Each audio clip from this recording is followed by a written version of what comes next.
food, please do continue to do that. Welcome everyone to Griffith University, and particularly to the Sir Samuel Griffith Centre or building, which you're in. And some of you may not know the background of this building, and it's very appropriate for this competition, particularly in relation to energy, climate change and environment. So this is a hydrogen-powered off-the-grid building, and so it's the only 6-star, one-of-its-kind building in the whole of Australia. So I thought it would be a fitting venue for this discussion, which we're about to introduce the two main speakers for today. My name is Michael Bloomsdale. I'm the head of School of ICT, which is the Information Technology School across 3 campuses at Griffith, and we're proud to be sponsors of this event, and we thank Clarence, who I'll introduce in a second, as the ambassador for Singularity, and Zezan for an inaugural winner from last year coming here today. So I wanted to welcome those of you here, but I wanted to also just mention this is being recorded, because we want to hit as many people as we can outside of this evening's event, and it will be posted. So please keep in mind that you're not being recorded, but the speakers are. Okay. So look, without further ado, I'll introduce our first speaker for today, who is the ambassador of Singularity University to Oceania. Is that right? Asia Pacific, about the America. Asia Pacific region, including Australia. So he is actually, in here it says you're the Australian and Malaysian ambassador. I think you cover a whole broad spectrum. Of Singularity University, so for those of you who don't know, is a think tank based at the NASA Ames Research Park in Silicon Valley. He's also the founder of Bond Wireless, and an Australian-based award-winning wireless software company with a lot of applications and services that have been applied here. So also one thing that some of you may not know is Clarence is the inaugural Queensland Entrepreneur in Residence, which is a fantastic fellowship that was awarded to Clarence. And apart from that, he's also got credentials as being an adjunct professor at Bond University and Griffith University. So he's also a fellow of the Australian Computer Society and the Financial Services Institute of Australasia. He's a highly published academic, as well as an entrepreneur and an industry-based leader in the Queensland community. And he's an invited speaker on a number of occasions to many conferences and meetings. So without further ado, I would like to please join me in welcoming Dr. Clarence Tan. Thank you. Thank you, Michael. Thank you for coming, guys. I just flew in this morning, so if I look a bit tired. Some of you might have heard this talk. This is actually a summary one that I did for the closing of the Singularity competition in Malaysia that we did 2 weeks ago. So just quickly, Singularity University, as Michael mentioned, is in Mountain View, right next to Google. It's a NASA Ames Research Center, and it's sponsored by Genentech, Autodesk, Nokia, Google, whole host of different entities. And the whole mission of Singularity University is to educate, inspire, and empower leaders of the future to understand and use what they term as exponential technology, which I'll talk about in a minute, to address the challenges that we face today. So, Singularity University was founded by these 2 people, Ray Kurzweil and Peter Diamandis. If you don't know who Ray Kurzweil is, he's a prolific inventor. If you use Siri on your phone or any of the scanners that you have, CCD scanner, he's the inventor of the CCD scanner. When he was 17 years old, he wrote the first computer-generated music. And he had this passion to try and allow blind people to access a library. So he invented the reading machine for the blind. And because of that, he became good friends with Stevie Wonder. And Stevie Wonder, as you know, is a blind musician. Asked Ray if Ray could help him compose music with different musical instruments using a keyboard, because he couldn't obviously play all the instruments since he couldn't see. And Ray invented the Kurzweil synthesizer. You see all the synthesizer on the music bands and so on. It used to belong to Ray. He sold it to a Korean company a few years ago. But Ray is a prolific futurist and also a prolific author. He wrote a number of books. And the 2 movies that were made out of some of his books, Singularity is Near and The Transcendent Man. If you're interested about living forever or living a healthier life, read Transcend. It talks about how the human body ages once you hit a sexual peak. And that served humanity in evolution, because you leave your resources to your offsprings and they have a better chance of survival. But now we're living in a time of abundance, and hence he talks about how we can counter aging, and if you can live for 25 years, you'll be able to extend your life by another 25 years because technology would have advanced and would have progressed your ability to survive longer. And about a year and a half ago, he wrote a book called How to Create a Mind, and he wanted to raise funds to do this huge project to create an artificial brain. So Larry Page from Google said, why bother raising the funds and doing that? Why don't you do this, come and work for Google? We have all the resources you need. So for the first time in his life, he's an employee. He's the director of engineering at Google. So let me talk a bit about what Ray talks about exponential technology. So as you know, computing technology is doubling in speed, in performance every 18 months or so, more slow. But I'm not sure if you guys are familiar with like how we right now have the ability to simulate a insect brain, and probably in a couple of years' time we will have the ability to simulate a mouse brain, and by 2025 perhaps a human brain, and 2050 all of human brains. So in fact, are you familiar with the project called the Worm Project, the Algon Worm? It's a synthetic programmable bio life. It's basically it's a program that people around the world are working to write and program, and it's actually moving now. I think in few weeks, and last month, I think they managed to make the world move, and it's totally programmed to be a synthetic life. So the other co-founder is Peter Diamandis. As you can see here, he's not really tall, but he has this passion of going to space, and well, he obviously a high requirement in NASA. So what happened was he wanted to go to space, and he was very inspired by Charles Lindbergh, who basically flew across the Atlantic Ocean to win a $26,000 prize money, which is equivalent to about $216,000 today's money.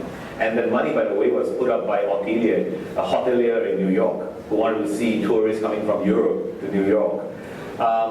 So that prize money generated about equivalent of about a couple of $1 million worth of funding in terms of research in aviation, so that within 10 years people were flying across the Atlantic Ocean.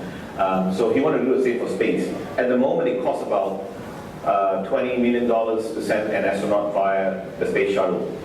So he created the X Prize. If you guys know what the X Prize is, basically the first person that can fly a spacecraft 100 kilometers above sea level, land and fly again within 48 hours, win $10 million. He did this without actually getting the money, and somebody won. He had approached Richard Branson initially, but Richard Branson only invests in proven technology. But luckily for him, the Ansari family came and gave him the funds for it, and he managed to land the project. And this is a replica of the Space Galactic, which will take off this year. And the cost of flying to space now is down to about $200,000 US from $20 million. He also wrote this book called Abundance. If you haven't read it, I highly suggest you read it. It's a very positive book about how technology disrupts and changes life. The cover of the book looks like an aluminum foil, and there's a reason for that. Because aluminum is, I think, the 5th most abundant element on Earth, and yet it was the most expensive metal on Earth in the 19th century, before the discovery of electrolysis. But once they discovered that, prices dropped dramatically, that you don't even think about throwing an aluminum foil there. So there are two ways to go to Singularity University. One is to do what I did, apply in 2011. I started in 2009. But as you see, the number of applicants have been increasing dramatically, which is why Singularity then decided that they wanted to have a second way of getting people that may not have an opportunity to be screened by them through competitions in your countries. So we now have competitions running this year in Turkey, Indonesia, Malaysia, Chile, Israel, US, among other countries that are competing to send one person into the program. If you apply directly to the program, your chances of getting in is less than 2%. I think last year was like 6,000 applicants. The year I applied was 2,200. The year after was 4,000. They are from over 35 countries. 80 students every year. They take in for 10 weeks, train them in all the latest technology. If you apply directly, they look at 3 things: your academic skill level, your well, having said that, 20% of people have no degrees. And these are the people like Jobs and the Zuckerberg types that feel that university is just a barrier to their career. But 30% have PhDs. So you have a really big mix there. If you enter through a competition, there isn't really as stringent a requirement as this one, although 40% of the grading will be on the person.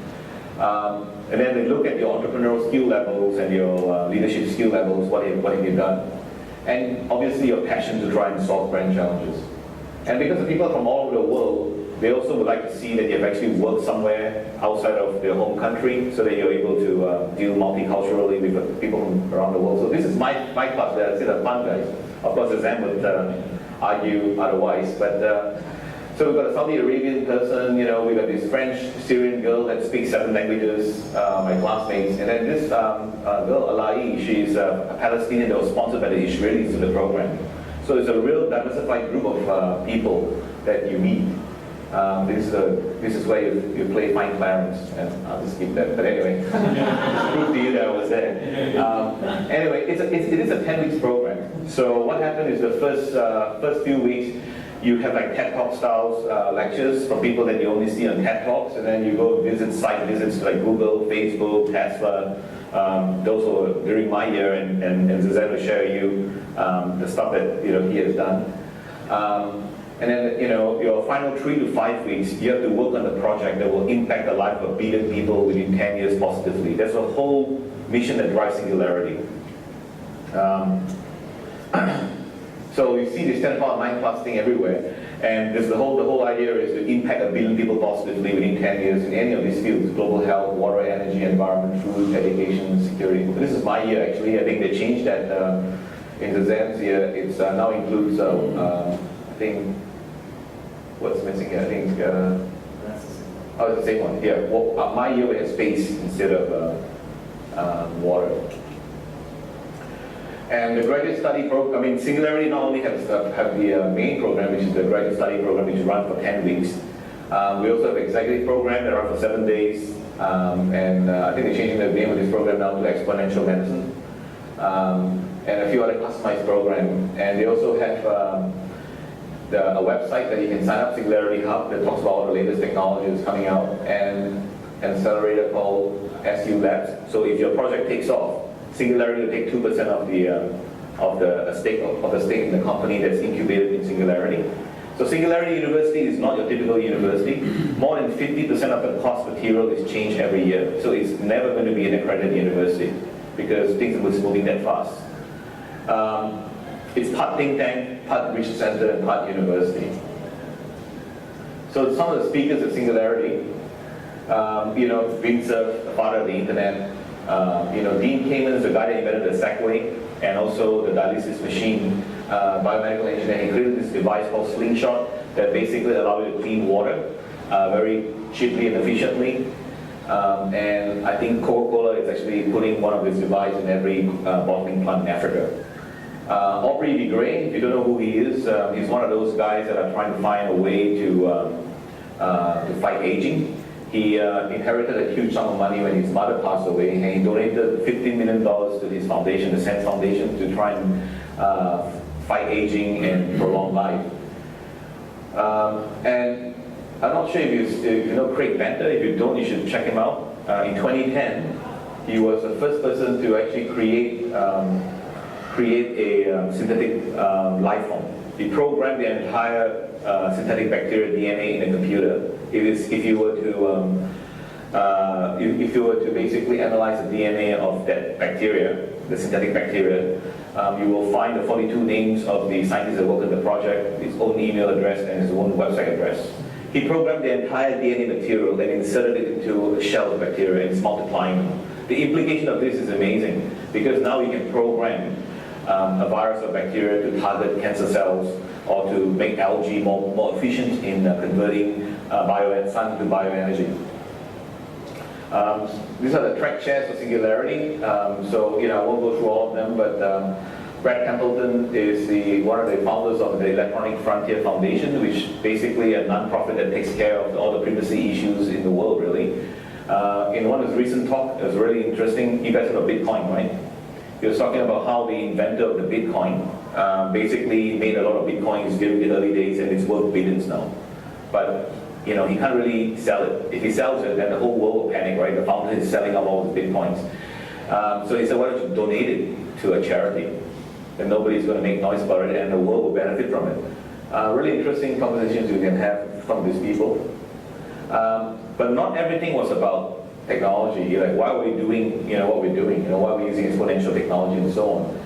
This guy is Evan Wadongo. He was a CNN 2010 hero, and you can't see it here, but he has really thick glasses and is almost legally blind, because when he was growing up in Kenya, he lived in a tent, with a kerosene lamp. If you know anything about kerosene lamp, the emissions of the kerosene lamp is really bad for your lungs and really bad for your eyes. So when he became an engineer in Nairobi, he decided that he wanted to basically find a way to provide affordable lighting to his people. And he created this project called Just One Lamp for $5. You can assemble the lamp, use a solar charger, charge it during the day, and use it during the night. And look at my classmate sitting at the back, Steve Wozniak. I mean, it's amazing, right? The people that you meet, you're sitting at the back, and you have like a one-on-one chat with this guy. I mean, it's amazing experience that you get out of it. So, I did the Asian thing. I didn't know who this guy was, and at the time, he's the first chief technology officer of the White House. He reports to Obama. One of the biggest problems that the U.S. is facing right now is getting enough skilled people to continue innovation in America. Right? I mean, one of the biggest, I don't know whether you know, like, if you're an Indian citizen in America and you want to apply for residency as a skilled migrant, it might be from Harvard or Princeton or MIT. How long do you think you have to wait? 70 years, 70. If you are Chinese, 20 years, because they are the majority of the students, and the U.S. government has this policy that there are, I think, 132,000 H1 green cards to be given to skilled migrants. Each country is entitled to 7.2%, which is actually creating a big issue in the U.S. Like, the Texas Instrument was testifying in one of the meetings about skilled migrant jobs being lost out and so on, and they said they couldn't hire any American PhDs in the areas they need. And they said that 70% of their revenue comes from IP, patent, and so on. And they said if they can't get these people, if they can't hire these foreign students to work in their company, they would basically have to think of moving out of the U.S. They said they can't understand why we're bringing the best brains of the world to the best universities and sending them home to compete with them. So it's a real issue. So much an issue that in Silicon Valley, this project has come up called Blue Seed. They're creating this platform that incubates startup companies inside this platform, and there will be a ferry that will, it's anchored 12 kilometers off the coast of California, so it's international waters, so there's no migration issue, and then you go on a boat and go to San Francisco. And that's how desperate they're getting right now. This is Astro Talent from Google. He is the chief technology officer for the Google X. If you know anything of Google X, the guys that came out the glasses, the Google Glass, and also the self-driving navigation car. One of the interesting things that Astro Teller talks about is how at Google, when an engineer comes to him and said, "I got a great idea, I want to work on this idea," he would say, "Here is 6 months bonus. Forget about it. Just forget about it. 6 month bonus, and don't think about doing the project." Like, I was thinking, like, why would you hire the best brains into this company, and then tell them, like, don't worry about giving us any ideas? And he said, well, the reason is ideas are cheap. Implementing it is not. So if you're not passionate about it, he give you the funds to do the project with a team. And it's not only your time, but everybody else's time has been wasted. After 6 months, you come back to him and say, oh, it doesn't work, too bad. So he wants to see the passion in it, and he said, if you're passionate about it, even if you say no, you still do it anyway. Because at Google, everybody has got great ideas, but how do you actually weed them out? So it's really interesting how Google worked on some of these ideas. So you get to go to Google and visit the Google campus, go and see all the Androids, different versions of Android sculptures, the cupcake, honeycomb, and so forth. And it's a Google Street Map car, and you can go on the Google bikes. So a lot of fun stuff that you get to do in Google. And we also went to Facebook. I don't know whether you guys go to Facebook last year. Some of us did, yeah. All right, yeah. So Facebook, this was their old headquarters in Palo Alto. And they told us that this is the last time you will see the Facebook moniker on the building, because you're all going to see in the new building is just a like sign. And they said they didn't want their fans or their protesters to be disrupting their work. Funny thing about Facebook was, you basically can't take any photos except what you see here, the Facebook wall in the lobby, because they said that, they're pretty secretive about stuff over there. So that's, and this is a globe of Facebook. Every time a Facebook member links to another member, it lights up, and there's a big dark spot here. That's China. It's kind of banned in China. So on exponential technology, I think you've seen some of this stuff, right? I mean, 3D printing, 3D scanning. Basically, you can recreate an almost exact replica of a Stradivarius, even though the craftsman is dead, right? Because you can 3D scan and 3D print almost every nook and cranny of this violin, right? And I'll show you, everything you see is 3D printed, right? Even this car, you can 3D print on chocolate, my favorite. You can 3D print, fabric, even a heart. They actually showed us at Singularity, a Harvard medical researcher came and showed us how they took you can see actually on the web, I think University of Minnesota did the same thing. They took a rat's heart, washed it up with detergent, leaving the scaffolding, injected stem cells onto it, put it into a jar, grew it for 2 weeks, and then it became a full heart. They shocked it and it was beating in the jar. And they said they don't even need to get a rat's heart to get a scaffolding anymore. They can 3D print that. And then I think you've seen the 3D here, printed here, and so on. You can bespoke the whole structure. The other one is, connecting your wetware, your brain, to the hardware. Right? I always tell my students when I was teaching AI a while back that I think one of my I went to University of Southern California, and they already had a chip that you can actually simulate firing the neurons. So the whole idea is that you are able to download your entire brain into a computer. And that's where the term singularity came about, that a technological singularity. You live forever in a machine if you wanted to. To you, it'd be real. They're like living in the Matrix, but you don't really know what's real and what's not, because to you, it would actually be very realistic. And it's not that far off, right? Because right now, you have the Google Glass, right? I look at Darren and I basically read the information, understand it in my brain and so on. They're talking about connecting this directly into your brain. So I don't even have to be here. I can actually feel, smell, taste, whatever, the whole environment. So they're talking about how in future you can even send sensors to Mars. You don't even need to send a human because, basically you're able to feel all the whole environment there. So it's opening up a whole new area. And then you guys know Watson, right? The IBM AI program that defeated the human contestant in Jeopardy, and now it is actually being used to diagnose cancer. It has read over 4 million pages of medical journals. I don't know whether your GP has read 100 pages or not, but there's a talk by Vinod Koshal. So Vinod Koshal is actually holding my mobile phone because a friend of mine developed a product in Australia, in the Gold Coast actually, that allow people to put their fingers on the device and take an ECG reading. That device already saved a number of lives. So Vinod Koshal is a co-founder of Sun Microsystem, has he invested in this company, and his prediction was that within 10 years, 80% of GPs are going to be redundant. Because think about it, right? You can get your blood tested, you can get your heart reading, all the vital statistics goes to the cloud. Something like Watson will tell you the information, and you might be able to 3D print your medicine. You don't even need to go to a pharmacy. So this is how the device will put your fingers here, get your ECG reading, tells you whether you're suffering a heart attack or not. And how it saved some life was because somebody on the plane had a chest pain, pilot refused to land. Doctor had this device, took it out, put it around the heart, and proved that this guy was having a heart attack, and the plane had to land. Another guy was trawling it out, and he was getting, he was fine, he didn't feel anything, but the data is going to the cloud. And the doctor's monitoring it, the researchers were monitoring it, called him up and said, mate, you're having a heart attack right now. Go to the hospital. So, you know about Moore's law and how the doubling of computers every 10 years, is exponential, but I don't know whether you know about the cost of sequencing a gene has fallen exponentially too. It used to be over $100 million 10 years ago, today it's about $1,000. And why is this important? This is important because it creates two areas, right, of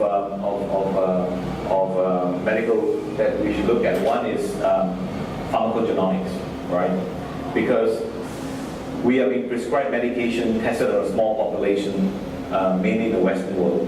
And you and I may have genetic material that will react badly to the dosage we're being prescribed. So pharmacogenomics is basically studying the genes and trying to understand how the medication affect you and what the correct dosage for you should be. And the other area is epigenetics, like how the environment turn the genes on and off.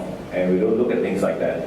I mean, I don't know whether you guys know like why drug development is called drug discovery and not drug development. Because the pharmaceutical companies have no idea how the drugs actually work. It's all by trial and error. I mean, the basic example is sildenafil, right, Viagra. It was a high blood pressure medication that was given out to men and women to test it and to be sold as a high blood pressure medication. But it was found to be too expensive, so they basically took it back, canceled the experiment. All the women gave it back, but none of the men did. And a whole new market developed, right, the whole ED market. The other area that's really cool is synthesis biology, where basically you try to program genes and make them do things that you would normally do, that you wanted to do. So it's like computer programming, but instead of 0 and 1s, you're programming in base 4, ATC gene. So it's a company in Singularity called, I think it's now changed into Biocompiler. And an example is like, if I want to make my cat blow the duck, how would I go about doing it, right? I would go to a company called Complete Genomics, right? Take my cat's hair or saliva, send it to them for $2,000, and about 3 days, they will send me the genetic material, the chip. Go to DNA 2.0, download a software called Gene Designer 2.0, and within 2 weeks, I think 5 days, while you program it, well, the question is, how do you make it glow in the dark? You can go to a website called Open Source DNA and get a glow in the dark gene of a jellyfish, download it, program it, play around with it until you're happy, inject it into your cat, and send it back to these guys, and presto, you got a glow in the dark cat. Then obviously some people don't like green, so we can have red. So one of my classmates actually had one of the fastest Kickstarter funded project last year. What he did was basically create a glow in the dark plant. So when I gave a talk at Ergon, one of the energy companies here, right, they were talking about how innovation is disrupting them, and solar panels are creating, the cost of energy is dropping, and they're suffering. What should they do? And I said, this is a problem. Maybe if my friends succeed in this, can you think, like your solar panels will be working at night too, and all it needs is fertilizer, water, and air, and it's green too. So Andrew Hessel is a faculty at Singularity, so he talks about how in the future a virus will be nothing more than a software. So they're going to be apps for your bodies. So you want to grow, you want to be a blonde, you could, and so on. So, on the energy side, as you guys know, if 1% of the world is covered by solar panels, we'll have all the power we need to 2050. And storage is an issue, right? But I don't know whether you know about Rice University. They created this 5-layer paint that actually creates a wall making into a battery. So it's a 5-layer paint. You paint your wall with it, and the whole wall becomes a battery. And they're using it to power an LED right now. The cost of a barrel of oil is about $100 US. By the time it gets to Afghanistan, how much do you think it costs? $26,000. Okay, why? Because it gets blown up, right? So the way they're shipping petroleum is basically parachuting it down. And you're going to protect it and so forth. And this company was at NASA when we were there, and they're testing this out. It's a foldable flatbed truck. They fold the entire solar panel in there, parachute it down, and it will track the sun. So it's cheaper, it's expensive for military use compared to $26,000 a barrel. It's actually much cheaper to do this. There was a previous slide, but I don't know whether you know the cost of air conditioning for the US troops is more than the budget for NASA. I'm not sure you know anything about the National Ignition Facility. They're firing 196 laser beam onto a single hydrogen atom to create cold fusion. So that's happening. I think last month they announced that they actually had some success. So that could be one of the answers to nuclear energy. So the project that we showed some projects. The project that I worked on was called Corruption Tracker, and you get a chance to speak in front of all the VCs that and all the who is who in Silicon Valley. I spoke on the same stage as Reid Hoffman on my project. This is my classmate Hela Mashal from Israel, and his project was working on a concentrated photovoltaic backpack panel, so they can actually open it up and produce enough power for a family. And So my project was basically reporting, helping to track corruption and giving a voice to people who don't have a voice in the act of corruption. In the act of corruption, if I paid a bribe, I'm not going to say anything, right? And the guy who took the money is not going to say anything either because I got what I wanted and you got money. Except in India, there's a website called I Paid a Bribe. You paid a bribe and you're pissed off, so you only complain about it. But think about the people who cannot afford to pay a bribe. If you need to get a driving license and you can't afford to pay a bribe, you never get a job that's higher level. And so what we want to do is give them a voice. So the whole idea was you witnessed it, you SMS or you text it, and we will map it around the world. We're using a platform called Ushahidi, which was developed in Kenya, and it was used to bring down the Tunisian government. We give it away to Transparency International. So a few other projects like MetaNet, and during my year, what they're trying to do is create a Pony Express drone that delivers medication to places where there are no roads. So what happens is this drone will carry medication up to about 2 kilos, land about 2 miles away, and then they'll transport that medication to another drone and they'll fly off and deliver medication and so forth. And they deployed it in Haiti quite effectively, I think. This one is really inspiring for me. This was in 2012. An Indonesian girl won the Singularity competition sponsored by my friends in Indonesia.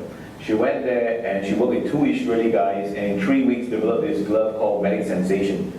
It allowed women to check their own breast for lumps. Because if you think about a third world country where there's no road, no power, how are you going to bring a breast screening clinic into the area? For this, they can actually, the data is stored on an SD card, you can transmit the card onto somewhere else and download the data and the doctor can monitor whether the lump is getting better or worse.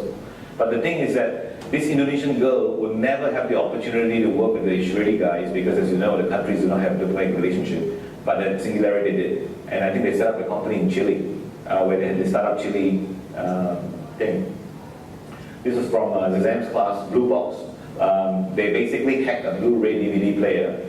You put a drop of blood into a special Blu-ray DVD, the laser will count the number of pathogens and viruses and analyze your blood on your home computer. You don't need to send to a pathology lab.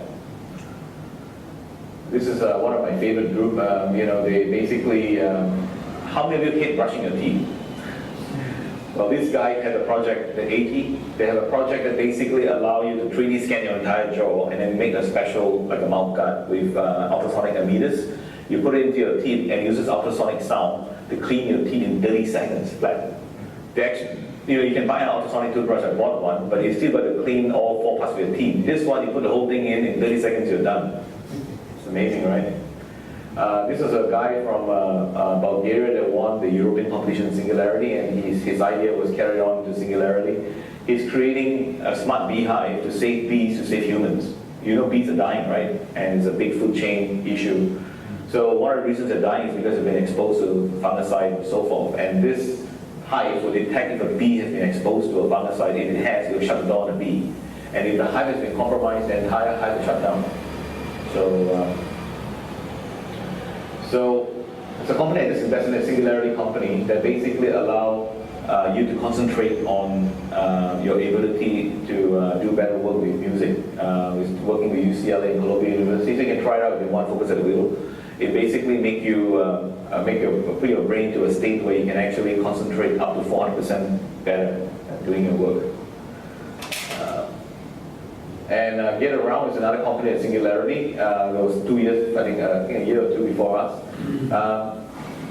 They were trying to make, but basically Singularity feels that in future you're going to have self-navigation car, and that's going to be the answer to transportation problems that we have. You don't need to own a car, because a car needs to be garaged and needs to be maintained and so forth. If you have a car that comes to pick you up in like your own personal taxi, what do you need to own a car? So, but the technology is not there. So what these guys did was, they decided that, 14 hours of the time your car is sitting in a garage or sitting in a parking lot. Why don't you rent it out? So they created an app, an iPhone app that you can basically use to download it, and then you put your car for $6 an hour rental, and then it'll tell you where to go, unlock the car, you can drive it around and so forth. The biggest issue they get was trying to get insurance. Warren Buffett's Geico actually provided them the insurance, and I think they raised like $14 million, and they're doing quite well right now. So they're helping you monetize. Some people are actually making money from their car, more than what they're paying out. Made in Space, they are making the first 3D printer for space. It's another Singularity company. Basically, 3D printing, you've seen 3D printers, right, where they extrude plastic and so on. It's using gravity. How do you do that in space? So NASA is actually creating a 3D printer for food too, and I think Z might talk about it.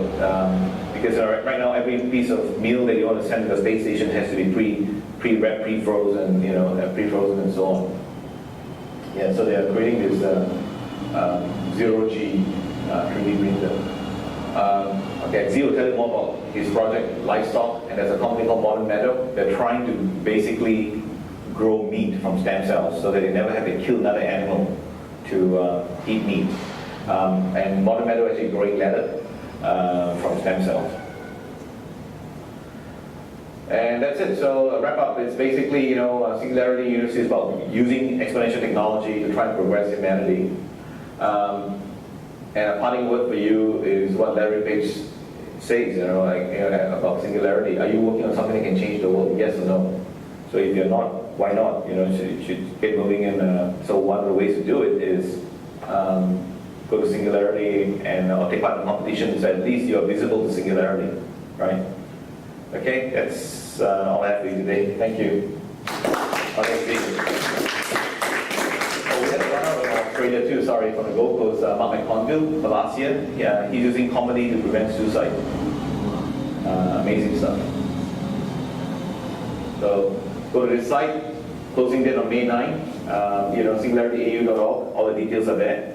You've got to be 21 years old. That's about the only thing, and an idea that will impact 1 billion people. So take part in it, even if you think that you might have a slim chance. You never know, right? It's easier to get into the university through the competition than to apply directly, which you can't anyway. It's closed. All right, thanks, guys. Thanks very much, Clarence. Please join me again. Clarence, are you okay if we take questions at the end? Sure. After Zezan's presentation. So whilst Clarence is switching down, I might just introduce our inaugural winner of 2013, Zezan Tam, who has kindly come from Melbourne to be with us. He's the founder of TutorU and is on the advisory board of the Melbourne Microfinance Initiative. So TutorU is a startup with a vision of using web technology to make it easy for tertiary students to find the tutors they are looking for. He was previously an associate at Boston Consulting Group in both Melbourne, Australia, and Copenhagen, Denmark, tutor at University of Melbourne, Department of Economics, macroeconomic intern at the Australian Government, at the Department of Treasury, and an investment consultant intern at Watson Wyatt Investment Consulting Division. So he's also earned a Bachelor of Commerce majoring in actuarial studies at the University of Melbourne in 2009. So given that Zezan is the inaugural winner, I think he's going to have some very interesting things to those who aspire, and some who aspire in a couple of years, to submit applications to the global impact competition. So please join me in thanking Zezan. Thanks, Michael. Excuse my voice, I might be getting a bit sick. It's been cold down in Melbourne. It's funny actually, because you were reading a lot of my bio from a little while ago, and it sometimes feels a bit like a past life, like it's like before SU and after SU. I think it really does change you. And so I actually want to be a bit more personal with this part of the presentation and talk about, Clarence giving you an overview of what SU is from, kind of maybe a higher level. I want to say what personally it meant for me, and it could mean for you if you guys were to apply or to attend. So, Singularity University is a life-changing summer. I think something new that wouldn't be on my bio, we do that. Post-SU, I'm also the entrepreneur resident at the University of Melbourne's Accelerator Program. See, my microphone. Yeah. Oh, okay. Hello. There we go. All right. So, I think the biggest thing that I got out of SU at the very end of the day was human connection, right? So we talk about technology a lot, we talk about your grand challenges, and we're doing all these things, but at the very end of the day, it's going to take a team to get you there, right? And when you're talking about new ideas and stuff like that, you need diversity to kind of spur those ideas along. So I actually want to talk about some of the people that I met during SU and kind of how amazing they are and what I really got out of it. So diversity is kind of like the name of the game at SU. I've got just two examples of people that I met there. So fellow students of mine, these are kind of like the people that you're in the trenches with, doing the same classes and could be your teammates in these team projects. for example, I'm actually reading this book right now. So a friend of mine, Hanu Rajaneni, right? Finnish-born, UK-based, PhD in maths string theory, then decides to go found a mathematics consultancy, and then become a science fiction writer, award-winning science fiction writer, and just recently has founded a biotech company, right? It's absolutely crazy. Another one, so Sony is actually a team member of mine on the team project that I ended up working on. Sony, to get a picture for this, I kind of had to Google his name, just I might get lucky, Google Images might have his name, right? So it turns out, yes, Google Images does have his name, because it's on the cover of Forbes Romania, because, I knew this, but he's actually essentially a European business magnate. So very, very successful, very commercial. One of my other teammates, Jorge Soto, he during the program essentially was offered the position of Director of Innovation for the President of Mexico. So, you meet some very amazing people that are very diverse and absolutely just, I guess, impressive and good people to know. Clarence has talked a bit about the faculty, but again, amazing faculty. So, you have people like Brad Templeton, who was a former chairman for 10 years for the Electronic Frontier Foundation, which is, ever more coming into the public limelight due to the privacy concerns that we're talking about a lot right now. And now he's actually turned into a big robocar enthusiast. He works with Google on kind of evangelizing that technology. There's Dan Barrett, who's a 3-time astronaut. He tells this absolutely inspirational story of how he was rejected from NASA 16 times. And then on the 17th time, they finally said, okay, Dan, you can jump on the shuttle. Shuttle wasn't that easy. He had to train a lot. But yes, and then since then, he's been up to space 3 times. He tells this amazing story of what it's like to be up in space. And then you've got people like Daniel Kraft, who's founder of RegenMed. He founded essentially a device that can make bone marrow extracts much less painful. So now he's part of the Stanford medical faculty, and then like it's not enough, in the spare time he kind of flies F-16 fighter pilots. Why not? So that's some of the faculty, and then some of the guests, absolutely amazing, like the cream of the crop in Silicon Valley. So you've got people like Steve Jurvetson there, who's so he's the J in Draper Fisher Jurvetson, which is the legendary VC company that's invested in SpaceX and in Tesla and in D-Wave and all these other kind of very successful Silicon Valley companies. You've got Mark Andreessen, who's one half of the again legendary VC firm at the moment, Andreessen Horowitz. And he was also one of the founders of Netscape. And then you've got, so not just tech guys, but you've also got this whole humanitarian side. Hans Rosling, who I think is probably like the most interesting and dynamic presenter ever, very, very full of energy. But essentially, founder of Gapminder and professor of international health at the Karolinska Institute. But essentially, he is kind of a global humanitarian speaker, and is very knowledgeable about the relationship between health outcomes and global development. So a lot of amazing speakers as well. And so what do they talk about? We talk about a lot of tech trends, and Clarence has kind of talked about a lot of them now, but I want to kind of jump through maybe some of the ones that he hasn't mentioned so much. So we'll take them from the top. These are kind of the 7, I guess, topic areas that we talk about at SU. So we're just going to jump through the very interesting things at each of them. So we have self-driving cars. They're a reality. They're driving around San Francisco streets at the moment in a pilot. Have not been responsible for a single accident yet. They have gotten in accidents where other cars have hit them, and they can prove that because they have essentially a camera on top that says, okay, you hit me. So, much safer than human drivers so far. And their reality, Google predicts that they'll be out around 2017. I think in 2013 they said, oh, they'll be out in about 5 years. So that's a reality, that's coming. Drones, you see those as prototypes, as toys at the moment, but really the costs for them are coming down and down. The control systems are getting better and better. And really I think the lag here is regulation, right? Once we get past a bit of a regulatory hurdle in terms of how exactly do we police the fact that the skies are going to be traffic corridors, we're going to see an explosion in drones, personal drones for delivery, for probably surveillance in terms of why do you have a security guard when you can just get the drone to patrol your warehouse instead. You've got very lifelike robots getting better and better. So that's an Atlas robot, which is designed by Boston Dynamics, which were recently bought by Google. But essentially, they're a robotics company that are making very, very lifelike, very, very dynamic robots. So that essentially is a human that can walk and run and jump over obstacles. And then, just for a bit of fun, there's telepresence robots as well. So I don't know if you guys saw the recent TED conference, but Edward Snowden appeared, and obviously he couldn't appear in person. So he sent a telepresence robot. And so that's just amazing. I think that's just a wonderful way that the kind of, I guess, the internet and robotics is kind of, bringing people closer, right? And, maybe to Clarence's point, right, why go to Mars when you can go send the telepresence robot and, pick up all the right sensory feeds? Then you've got, biotech.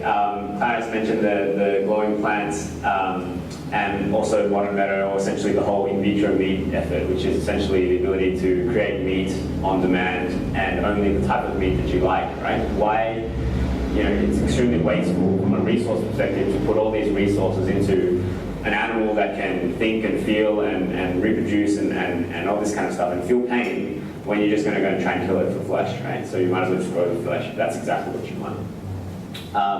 Also got a 23andMe logo there, so that's something that actually I don't think Clarence mentioned, but we all got 23andMe tests during the time there, and it was actually very, very interesting to get your personal genomic history and see your ancestry. It was a bit of a no-brainer for me. I'm Asian, but yeah, it's good to know that I don't have some long-lost Native American ancestors. Well, not good to know, but it's interesting to know exactly what I am.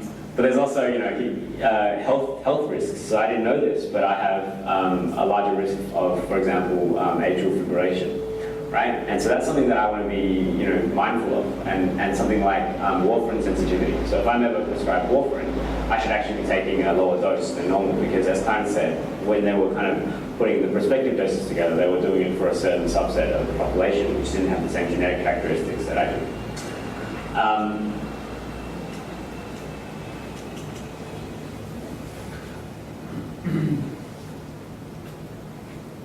Did it help? Yeah. That'll do. Okay.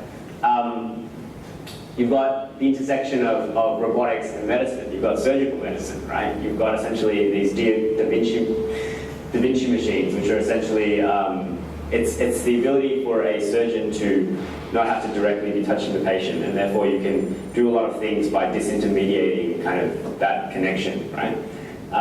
The thing you can really do is that if a surgeon's hand slips an inch on a real patient, that could be, oops, accidentally cut something I shouldn't have cut.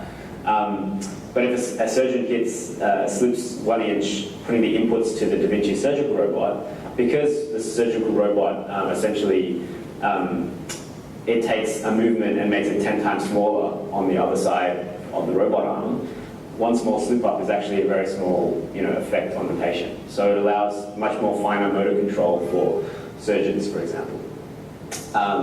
And actually, the kind of disintermediation could mean that you could be being operated on a surgeon in the East Coast while you are halfway across the world. Maybe not that far for latency issues, but you don't necessarily have to be physically there anymore to provide health services. Advances in neuroscience. So this is actually really interesting. They have the ability to read rudimentary thoughts now. So, for example, if you're shown a series of flashcards from 1 to 10, randomized, by looking at the magnetic pattern in your brain, they can know which one you're actually looking at, because the very fact that you're looking at a number means that your brain has to interpret it in a way, and they know what that looks like. So, I saw it's essentially a fuzzy image, but it's still, very clear it's a 0 or a 1 or a 2 or a 3. So, a lot of advances in these technologies. Click it off.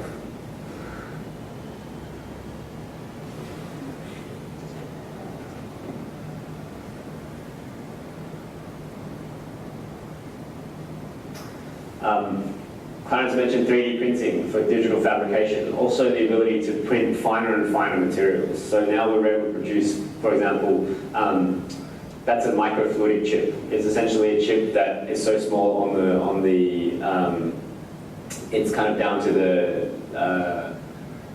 the micro scale that the liquids behave in a different way through the smaller channels, and that you're actually able to achieve separation of certain materials without actually having to filter them, because the virtue of the small channels is actually a filtering process in itself. So you've got microfluidic production as well as just 3D printing of really complex shapes.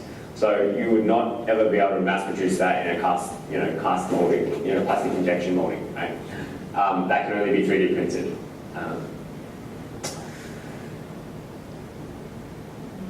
You've got really interesting trends happening in networking and computing. So, computing, there's essentially all the processing is now done on the cloud. So, it has the ability to spin up an AWS, any kind of startup has the ability to spin up an AWS instance, without buying physical hardware. And that's also the connectivity is leading to very interesting things in the Internet of Things, right? The ability for small devices to be everywhere, picking up data and transmitting them back to the center. And so you've got these, reams and reams of data being produced by us every day, and now starting to be able to be captured and put into a central location to be made useful. So perhaps I want to know that if I wake up 10 minutes earlier every morning, do I actually feel cranky at night, right? So by measuring, a sensor in my bed that figures out when I wake up, and a sensor at night that figures out what mood I'm in, I might be able to actually make that connection or not. Clarence talked about, I think, the kind of advances in solar energy. The other kind of advance here is that's a piezoelectric device, but it's the ability to harvest energy from small amounts of energy from the environment. I think this is a technology that's advancing, and I think if you take better energy harvesting and you take lower power drain from miniaturization of chips, you're eventually going to get small devices like the ones I was just mentioning that actually don't need to be powered up. That's the big issue with kind of tech devices at the moment, right? You have to charge it, right? Well, what if it essentially harvests energy from the fact that the ground vibrates when you walk near it, right? Harvesting that little amount of energy just to power a small chip is actually possible. And then finally, space. This is the most amazing one. So, one of the cool tours that I think Clarence didn't mention was that some of us were actually able to drive down to LA and visit the SpaceX factory, which in a way is actually a missile factory. So we were able to see, the entire production facility of SpaceX, how they produce almost everything in-house, and how they kind of very smartly designed the whole product to be made in-house. And yeah, that's the first Dragon essentially that was able to dock to the ISS. So the first private vehicle essentially to reach the International Space Station. So that's kind of a big run through of all the technologies that we learned about. And so I think when I think about SU, as I said, it's a big kind of shift from before and after, right? Before I was interested in technology, but I think after it's really become the central thing I think about. I think about technology. I think about how can we make our way in this world where technology is getting better and better. How do we make it enrich our lives, right? And I also think about the people that I met and how can I work with them to make that a reality. So I think that's really the experience that you would try to get at Singularity University, and I hope that all of you can experience it one day. Thank you.